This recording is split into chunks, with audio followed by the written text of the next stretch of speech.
Allah akan perlihatkan makom dan kedudukan sidin. Jangan berbicara tentang makom, ya. Kalau Nabi Muhammad tidak mampu, berarti manusia lainnya tidak akan mampu. Anda semua tahu Allah dari siapa? Dari mana? Bagaimana prosesnya? Ingat itu kembali. Tidak pernah Nabi Muhammad mengucapkan kalimat sombong, saya bisa masukkan orang tuaku ke surga, saya bisa masukkan Abu Jahal ke surga. Siapapun orangnya, ini kan kalimat nih. Kalimat tadi yang disebutkan oleh Zuhdi. Abah mampu dan kawa memasukkan siapapun yang Abah inginkan untuk masuk ke dalam surga. Nabi tidak pernah congkak, tidak pernah sombong untuk bisa mengatakan ke depan halayak, siapapun orangnya bisa aku masukkan ke surga. Karena apa? Aku punya surga. A'udzubillahiminasyaitonirrajim. Bismillahirrahmanirrahim. Teman-teman, di video ini saya ingin mengajak kalian berdiskusi di bawah. Di sini kita harus mengakui bahwa tidak ada kekuatan atau kemampuan yang setara dengan kekuatan kehendak Allah.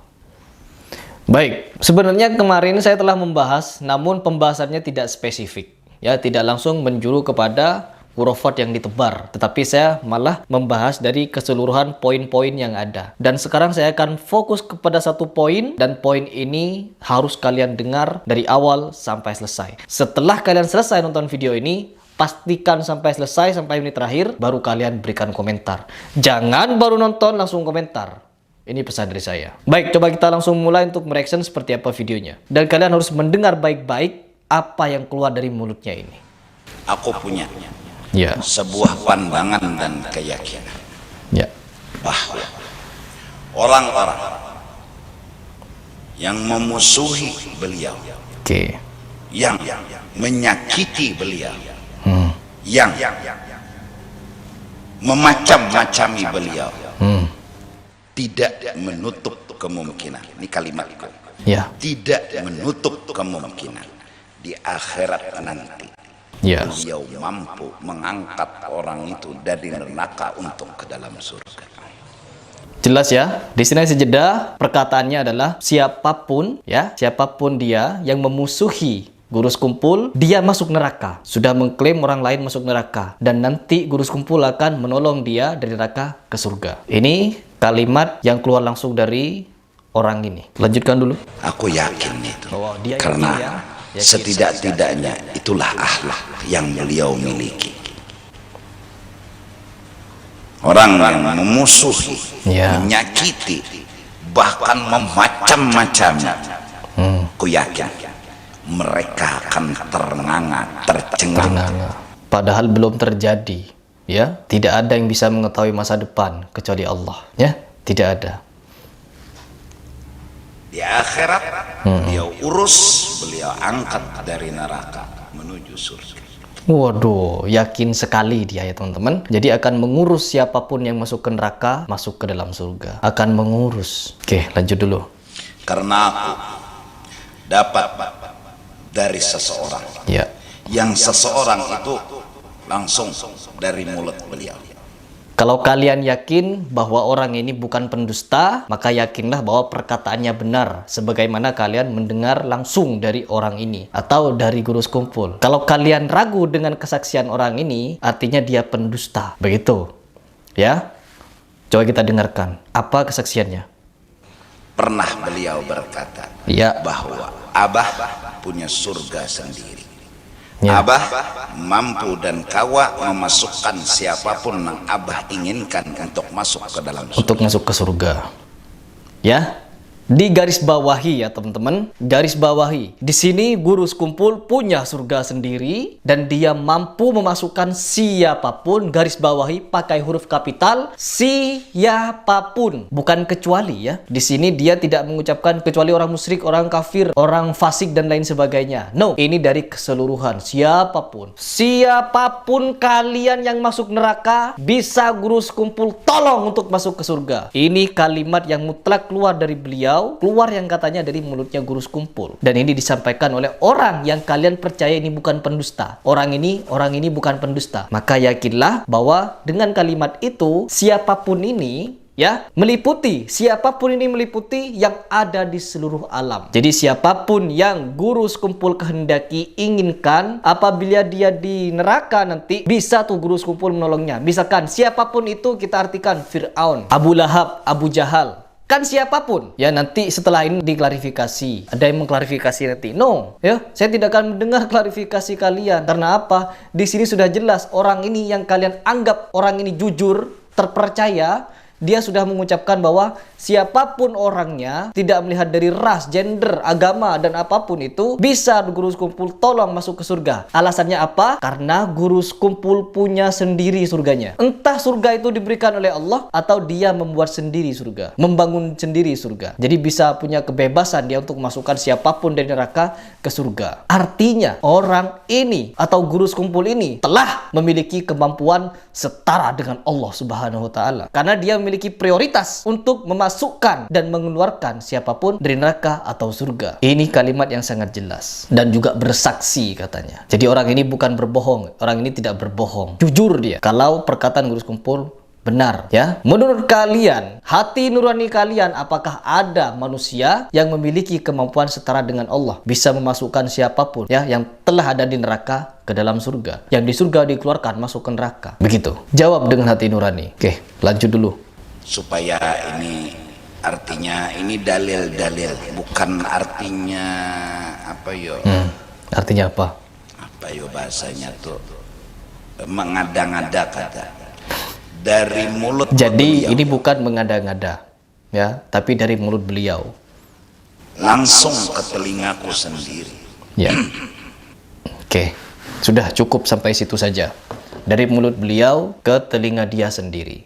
Teman-teman, saya bertanya sekali lagi, apakah ada seorang manusia yang mampu mengeluar masukkan manusia lainnya dari surga ke neraka, dari neraka ke surga? Ini cuma dilakukan oleh guru sekumpul ini dan disaksikan oleh muridnya. Dan dia katanya bercerita, sering bercerita bahwa bertemu dengan Nabi Muhammad, bermimpi dengan Nabi Muhammad. Saking maunya dia untuk dikultuskan. Ya, saya di sini tidak ingin membahas kepribadian kedua orang ini karena beliau berdua sudah meninggal. Saya hanya membahas pernyataannya yang dipercayai sampai sekarang. Buktinya sampai sekarang banyak yang nge-DM saya dan saya langsung telepon itu orang, dan setelah telepon akhirnya apa? Ya cuma sebegitu. Pasti ujung-ujungnya Wahabi. Tuduhan yang klasik dan tidak berbobot. Teman-teman, kenapa saya mengatakan di sini guru sekumpul ini atau muridnya ini congkak, sombong, takabur, dan penyebar dongeng paling handal? Karena yang pertama, orang ini menyatakan secara langsung di depan publik bahwa dia memiliki surga, punya surga, dan bisa masukkan siapapun dari neraka ke surga, dari surga ke neraka, atau bagaimana itu. Jadi punya prioritas setara dengan Allah Subhanahu wa Ta'ala. Sedangkan kemampuan ini tidak Rasul miliki. Jangan berbicara tentang makom. Ya, jangan berbicara tentang makom. Makom ada jauh dengan makomnya Nabi Muhammad kalau begitu. Ini makomnya guru sekumpul di bawah, Nabi Muhammad jauh di atas sana. Jauh. Jangan sampai menyamakan dengan Nabi Muhammad. Tidak ada satupun yang setara dengan Nabi Muhammad derajatnya. Kalau Nabi Muhammad tidak mampu, berarti manusia lainnya tidak akan mampu. Anda semua tahu Allah dari siapa? Dari mana? Bagaimana prosesnya? Ingat itu kembali. Kalian kenal Islam dari guru ngaji kalian di kampung, ya. Setelah itu kalian menempuh pendidikan SD, SMP, mondok mungkin. Kalian dapat ilmu di pondok. Setelah itu ujuk-ujuk kalian sakti. Ujuk-ujuk kalian mendapatkan karomah yang lebih dari Nabi. Kalian orang Indonesia yang belajar Islam hanya melalui kitab, ya, melalui guru ngaji di kampung. Tetapi para sahabat, anak cucu Nabi Muhammad, istri-istri Nabi Muhammad, orang yang hidup tinggal dengan Nabi Muhammad, tidak ada satupun dari mereka mengaku bisa memasukkan orang yang telah Allah jebloskan ke neraka masuk ke dalam surga. Tidak ada satupun dari mereka. Sekali lagi, bahkan Nabi Muhammad pun ada suatu hadis yang sangat sahih, ya, patut kalian baca. Kalau kalian tidak percaya dengan ucapan saya, langsung kalian buka kitabnya, yaitu hadis yang diriwayatkan oleh Imam Muslim, di mana di situ mendapatkan hadis ini dari Abu Hurairah. Di situ ada satu kejadian di mana Rasulullah pergi ziarah ke makam orang tuanya, ibunya, lalu Rasulullah menangis sehingga membuat para sahabat di situ juga menangis. Wahai Rasulullah, kenapa engkau menangis? Lalu Rasulullah menjawab, aku telah minta izin kepada Robku untuk memberikan ampunan kepada ibuku, tetapi permintaan itu tidak Allah perkenankan.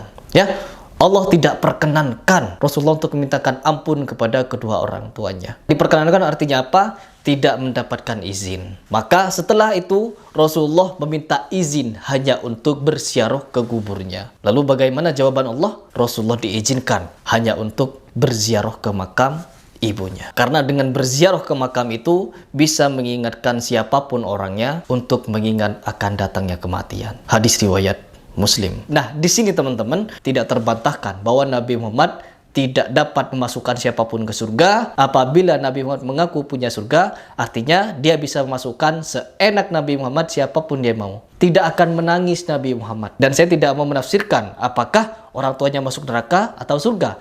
Karena memasukkan manusia, siapapun manusianya, ke dalam neraka atau surga, prioritas kekuasaan Allah, bukan prioritas guru sekumpul. Ingat itu. Kita meyakini sekelas Nabi Muhammad saja tidak pernah sombong untuk mengatakan saya mampu memasukkan siapapun ke dalam surga. Nabi tidak pernah congkak, tidak pernah sombong untuk bisa mengatakan ke depan halayak, saya mampu masukkan kalian semua ke dalam surga. No. Apa kata Nabi Muhammad? Kalau kalian ingin masuk surga, ikutilah aku, contohlah aku. Sholatlah sebagaimana aku sholat. Ini kata Nabi Muhammad. Tidak pernah Nabi Muhammad mengucapkan kalimat sombong. Saya bisa masukkan orang tuaku ke surga. Saya bisa masukkan pamanku ke surga. Saya bisa masukkan Abu Jahal ke surga. Siapapun orangnya. Ini kan kalimat nih. Kalimat tadi yang disebutkan oleh Zuhdi. Bahwa siapapun yang dikehendaki guru sekumpul bisa dimasukkan dari neraka ke surga. Dan ini Nabi Muhammad. Nabi tidak pernah congkak, tidak pernah sombong untuk bisa mengatakan ke depan halayak, siapapun orangnya bisa aku masuk ke surga. Karena apa? Aku punya surga. Siapapun kalian yang merasa fanatik buta kepada guru sekumpul yang sudah jelas-jelas menyatakan dongeng yang sangat luar biasa jahat kepada Nabi Muhammad, Nabi Muhammad katanya jasadnya begini-begini. Na'udzubillahi min dzalik. Saya sakit hati di sini.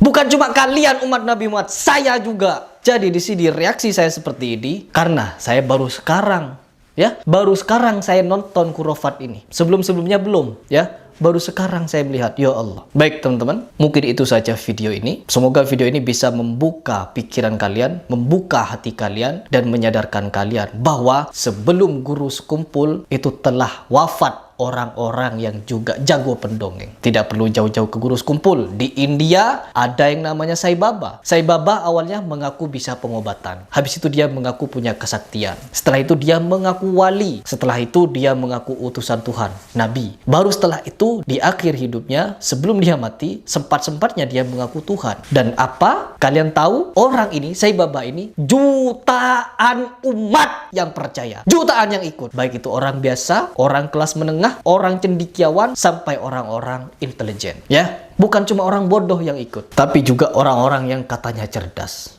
Begitu. Jadi, di setiap agama itu ada oknumnya. Semua agama, agama Kristen, agama Hindu, agama Buddha, Yahudi, Islam, itu sama-sama ada oknumnya. Oknum yang mengaku agen dari Tuhan. Atau ada orang juga yang mengaku Tuhan. Ya, banyak. Mengaku Imam Mahdi, mengaku Nabi, mengaku ini, mengaku itu, dan lain sebagainya banyak. Karena ini adalah sebagian dari sunatullah, akan ada orang-orang yang merasa dirinya Tuhan dan lain sebagainya. Na'udzubillah min dzalik. Oke teman-teman, mungkin itu saja yang ingin saya sampaikan. Apabila ada yang salah atau tidak berkenan, itu murni dari kesalahan dan kebodohan saya. Tetapi apabila ada yang benar, itu dari Allah Subhanahu wa Ta'ala.